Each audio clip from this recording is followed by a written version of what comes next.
Le comte de Monte Cristo,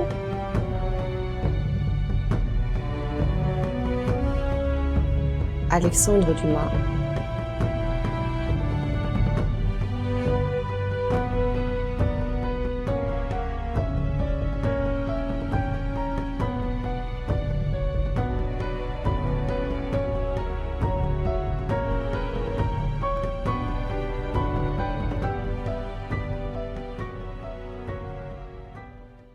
Chapitre 9. Le soir des fiançailles. Villefort, comme nous l'avons dit, avait repris le chemin de la place du Grand-Cours, et en rentrant dans la maison de madame de Saint-Méran, il trouva les convives qu'il avait laissés à table, passer au salon et prenant le café. René l'attendait avec une impatience qui était partagée par tout le reste de la société. Aussi fut-il accueilli par une exclamation générale. « Eh bien, trancheur de tête, soutien de l'État, Brutus royaliste !» s'écria l'un. « Qu'y a-t-il ? Voyons !»« Eh bien, sommes-nous menacés d'un nouveau régime de la terreur ?» demanda l'autre. « L'ogre de Corse sera-t-il sorti de sa caverne ?» demanda un troisième. « Madame la marquise, dit Villefort, s'approchant de sa future belle-mère, je viens vous prier de m'excuser si je suis forcé de vous quitter ainsi. Monsieur le marquis, pourrais-je avoir l'honneur de vous dire 2 mots en particulier ?»« Ah, mais c'est donc réellement grave ?» demanda la marquise en remarquant le nuage qui obscurcissait le front de Villefort. « Si grave que je suis forcé de prendre congé de vous pour quelques jours.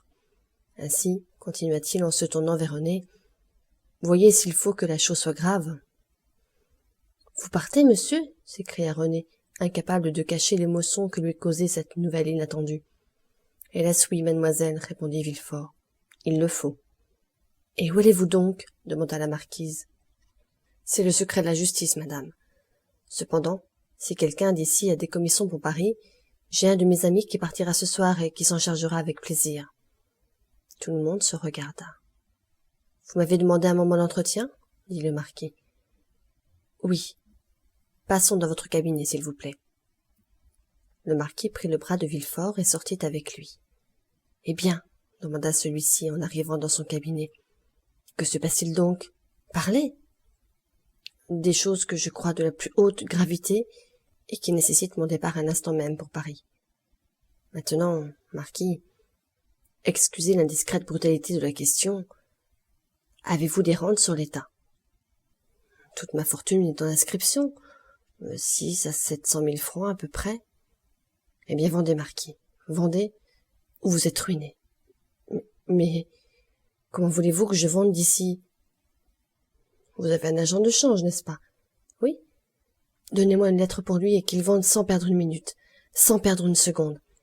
Peut-être même arriverai-je trop tard. Diable, dit le marquis, ne perdons pas de temps. Il se mit à table et écrivit une lettre à son agent de change dans laquelle il lui ordonnait de vendre à tout prix. Maintenant que j'ai cette lettre, dit Villefort en la serrant soigneusement dans son portefeuille, il m'en faut une autre. Pour qui ? Pour le roi. Pour le roi ? Oui. Mais je n'ose prendre sur moi d'écrire ainsi à sa majesté.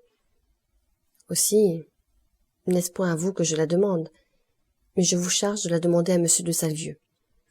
Il faut qu'il me donne une lettre à l'aide de laquelle je puisse pénétrer près de sa majesté, sans être soumis à toutes les formalités de demande d'audience qui peuvent me faire perdre un temps précieux. Mais n'avez-vous pas le garde des Sceaux, qui a ses grandes entrées aux Tuileries, et par l'intermédiaire duquel vous pouvez jour et nuit parvenir jusqu'au roi ? Oui, sans doute, mais il est inutile que je partage avec un autre le mérite de la nouvelle que je porte. Comprenez-vous ? Le garde des Sceaux me relèguerait tout naturellement au second rang et m'enlèverait tout le bénéfice de la chose. Je ne vous dis qu'une chose, marquis. Ma carrière est assurée si j'arrive le premier aux Tuileries, car j'aurai rendu au roi un service qu'il ne lui sera pas permis d'oublier. En ce cas, mon cher, allez faire vos paquets. Moi, j'appelle de Salvieux et je lui fais écrire la lettre qui doit vous servir de laissez-passer. Bien.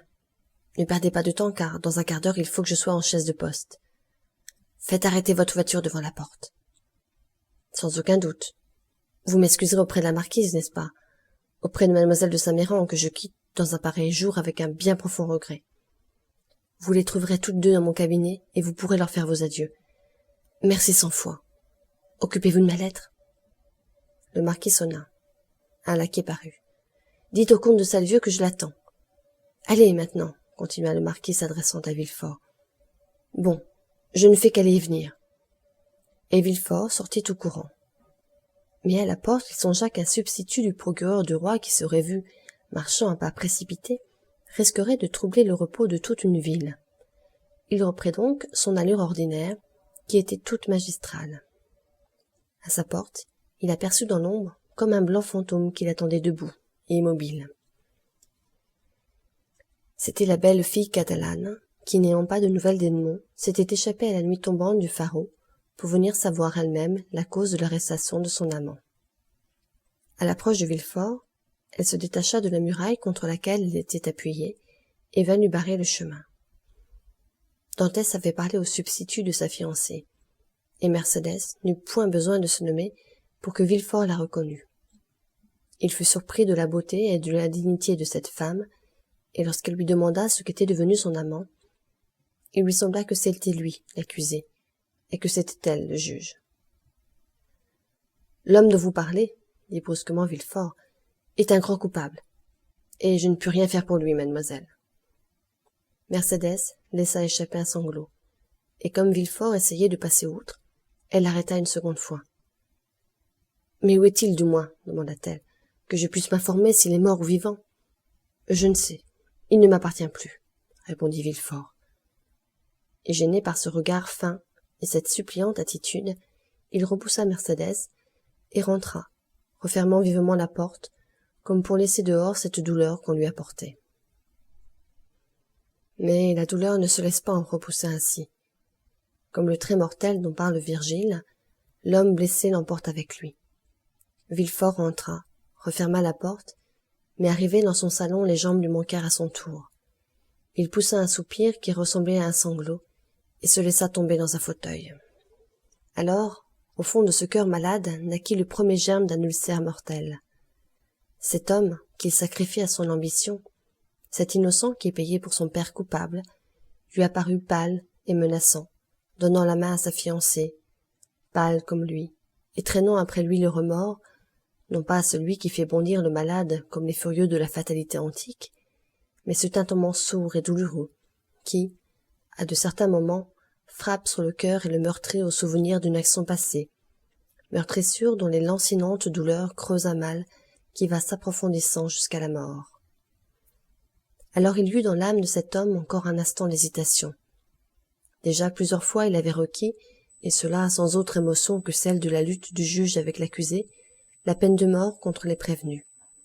Et ces prévenus, exécutés grâce à son éloquence foudroyante, qui avait entraîné ou les juges ou le jury, n'avaient pas même laissé un nuage sur son front, car ces prévenus étaient coupables, ou du moins Villefort les croyait-elle.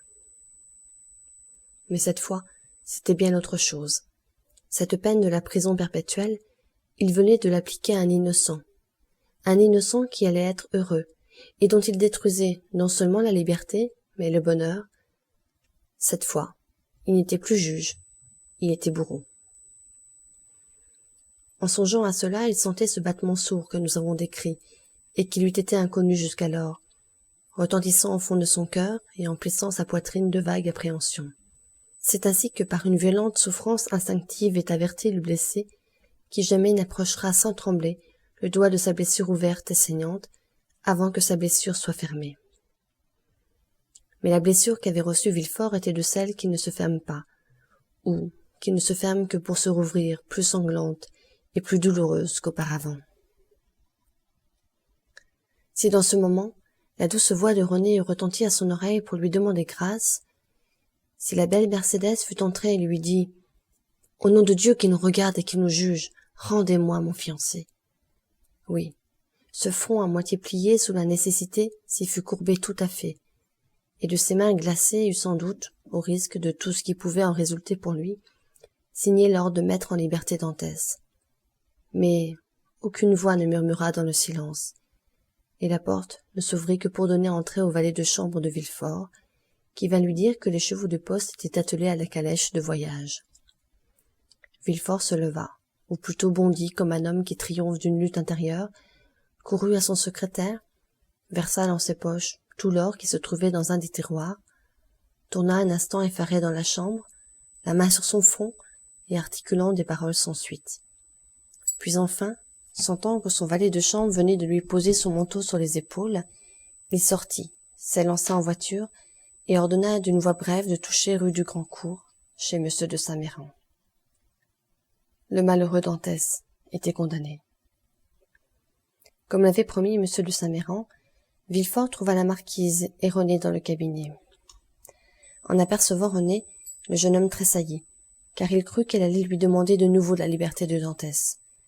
Mais hélas, il faut le dire à la honte de notre égoïsme, la belle jeune fille n'était préoccupée que d'une chose, du départ de Villefort. Elle aimait Villefort. Villefort allait partir au moment de devenir son mari. Villefort ne pouvait dire quand il reviendrait, et René, au lieu de plaindre Dantès, maudit l'homme qui par son crime la séparait de son amant. Que devait donc dire Mercédès?